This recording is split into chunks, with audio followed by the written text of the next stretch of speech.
Alright, well we're getting this fender apart to sand it out and get some paint on it.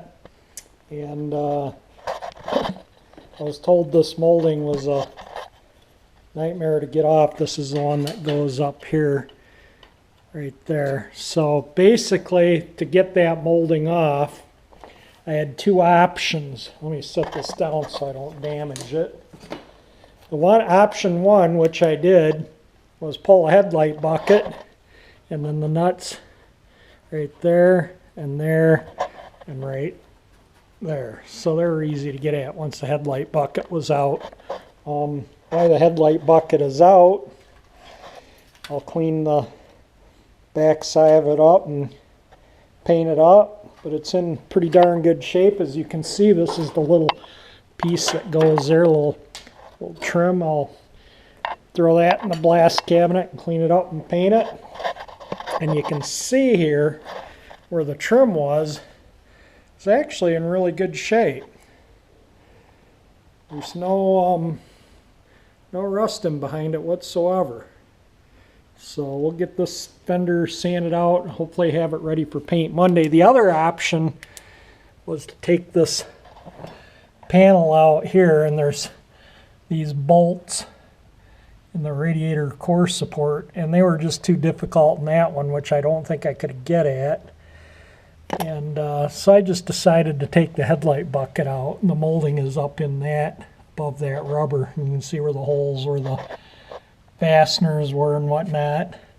But you can see, you know, where I clean undercoating off, you can see paint, bare metal. So that's why I'm going to scrape the underneath as best I can. Shoot it with some blacks, some satin black or something, so it doesn't rust where those bare metal areas are. But you can see the body is in really good shape on this.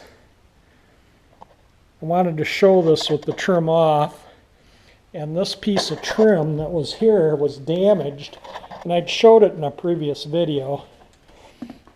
So while it's off, might as well try and bump it out, straighten it up. If I can't, I'll see if I can find another piece of trim for the fender, but I think I can bump that out all right and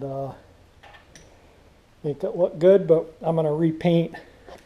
I'll repaint all this while it's off. I'm going to paint the fender. You know, all this part of the fender is going to be painted, so I might as well paint this all the way around here, paint this back here. You know, you don't see it. Paint the little bit of the fender there. That's all rock solid. There's a lot of dirt in there, so we'll get it cleaned up, and I'll paint the back side of the headlight bucket and that little piece that goes in there. That little piece is right there. So you do see part of that little piece. So anyway, I'm just gonna sand this edge, a little surface rust in this lip along in here, and I'll probably just, you know, mask it so I can paint it down to here so it looks nice.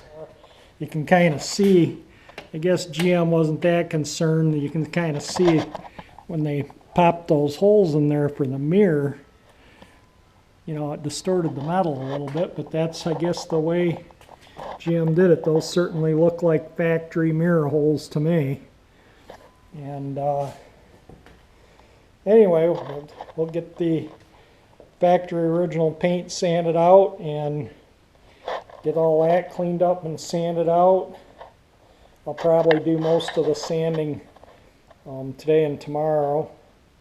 And then Monday sounds like it's going to be a warmer day to where I can open up the garage a little bit and maybe get a coat of paint on it, get it painted up. So we'll see. Hopefully, you know, I like to be able to open the garage up when I'm spraying. If I can at least open the front and back door and a window with a fan in it. One more thing, I'm trying to get that molding off. It was easier to use my little air ratchet. It just used a 3/8 deep socket, and that one came right off. But to get it in on these ones here, to get the air hose to connect up, I just ran the air hose down through the top and out through here and connected the air hose so it was actually in there. and then I was able to get this right up on those, and you can see the socket through the hole there. And you got to kind of angle it like this to catch the nuts properly. So it was angled down slightly towards the front of the car on the socket. And because as you can see, I don't know if that shows up or not, but that's on a little bit of a bevel. So that's kind of exaggerating like that. So you got to hold this, and then I'll exaggerate it a little bit like that to get a good grip on the nuts up there to get that piece of trim off. And that headlight door was fairly easy to get out. It took me all of maybe 5 minutes, and the wiring connectors are just right here. And the low beam one's got a little corrosion in it, so I'll clean that up before I put the headlight door back, or the headlight bucket back in. I'll clean all the connectors. And if you don't know how to get these connectors apart, usually just stuff a little pin down in. You can see a little bigger area there. You stick a pin down in there and it pushes on a tab, and you can pull that connector out, and then you just bend that tab back up when you push it back in to lock it back in the connector. So I'll take those out and clean them. Probably just get like a spray can top and put a little bit of snow bowl, toilet bowl cleaner in it, like a cap like this. And then you can put that down in a little bit of toilet bowl cleaner. And the snow bowl toilet bowl cleaner is an acid. It'll clean that up really good, and then just rinse it out really good with water. Blow it out with some compressed air, and then put a little dielectric grease on it to prevent future corrosion. And if you've never used Snow Bowl for cleaning rust, it really does a great job, especially on connectors like that. Or if you take a carburetor apart. I used to work on marine engines a lot, so water in carburetors was common. And you can clean the float bowl and stuff out of all the corrosion out of the bowl of a carburetor with a little bit of Snow Bowl toilet bowl cleaner too. But again, you got to rinse it out. I usually use hot water, rinse it out really good, or warm water, and then blow it out with compressed air, so you don't, because it is an acid, and if you don't rinse it out, it will continue to etch at it. So I got the fender sanded out with the coarse paper. There was a little like ding here where the molding was smashed. It was just a little tiny one. I'll sand that out tomorrow. I like to let that stuff dry 24 hours, and probably won't be much of that left when I'm done sanding it. But the sanded the lip of the fender out and sanded all this edge out and all up in here. Took those rubber grommets off so I'm going to paint down to there. And I sanded all that out in there and painted that. Painted the inner part of the fender there, sanded that. It was all in pretty good shape. I threw that in the bead blast cabinet. The paint's still drying on it. It's a satin black, and where it still looks glossy is where it's still wet. That came up really good. Really in good shape. I mean, considering the age of the car, 57 years old. And I painted the little piece here that goes, this is the piece that goes right there. So I sandblasted that and painted that.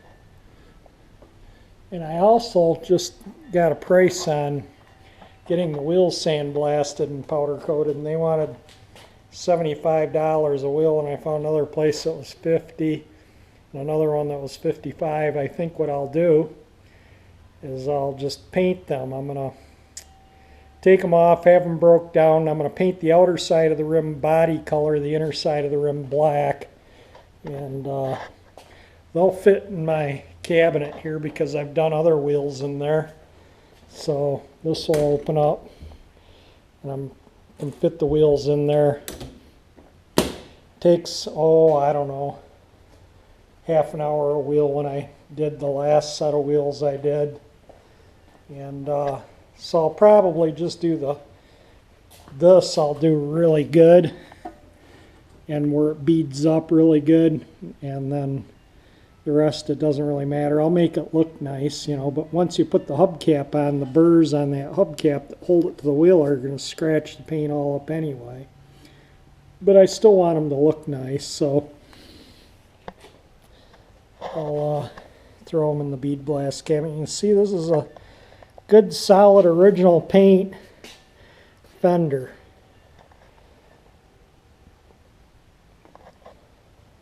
Car is going to look really nice once this is all painted up.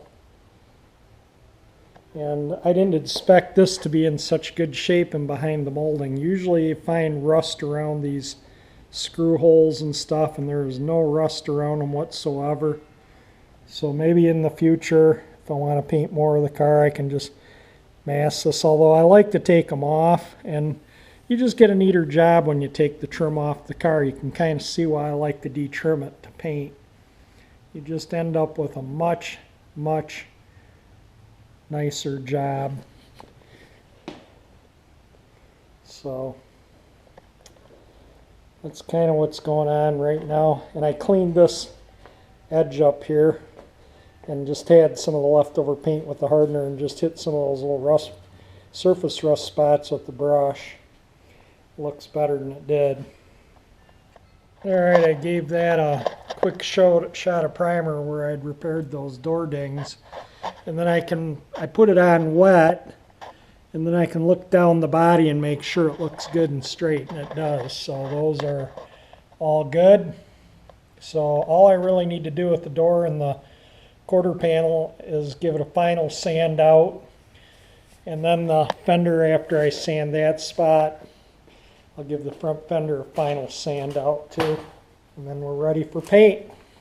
Little note on the body filler I used, that's what's left in the can, and that can actually wasn't a totally full can when I started using it, so there's less than a quart of, or less than a pint, that's about half full. It's a quart can, and it's still half full, so there was less than a pint of body filler Bondo on the whole car, and then that fiberglass filler that I used, I think, I can't find where I set the can, but that was about maybe a quarter full, because where it was like in the trunk and where it was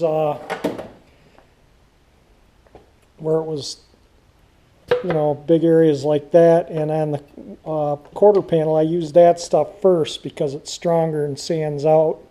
Then you use that to fill your little pits and marks and whatnot. And this is the leftover paint from the last paint job. And once you put the hardener in it, this stuff doesn't, you see it's like jello. I don't know if you can see, I'm just pushing my finger in there. So it cures even if it's covered up. And there you go. You can kind of see that's the paint from the right-hand side of the car that I painted. And so usually after you mix the paint, I always mix it in jugs or cups or whatever, because you can't put it back in your can. You'll ruin the paint. It'll go hard. This is the hardener right here, and that's what cures the paint.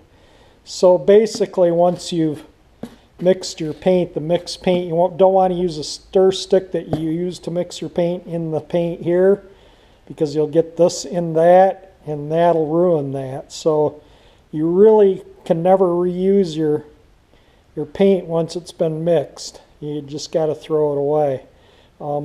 Sometimes it's good for a day or two at the most. Like this was still good the next day, so I painted the door jamb on the car with it, and but the following day it was starting to thicken, and now it's like I say, it's like thicker than jello. Well, you just saw what it was, bouncing it around on the cardboard there. So that's a little bit about the paint, and that primer is starting to dry. It turns flat when it dries, so that'll make it nice when it's a sandable filler primer, so that'll fill any little imperfections. That's what it is. So that'll fill any imperfections, and then they block out. I use a long sanding block, and I'll put like 320 on it and go over the car, all the primer and everything before I paint it.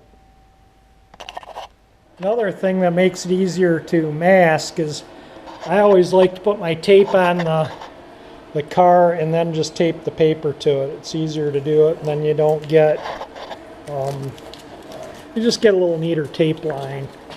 So then you can see here, I tape inside the door jamb too, so you don't get overspray in your door jamb. So yeah, it's kind of coming along good.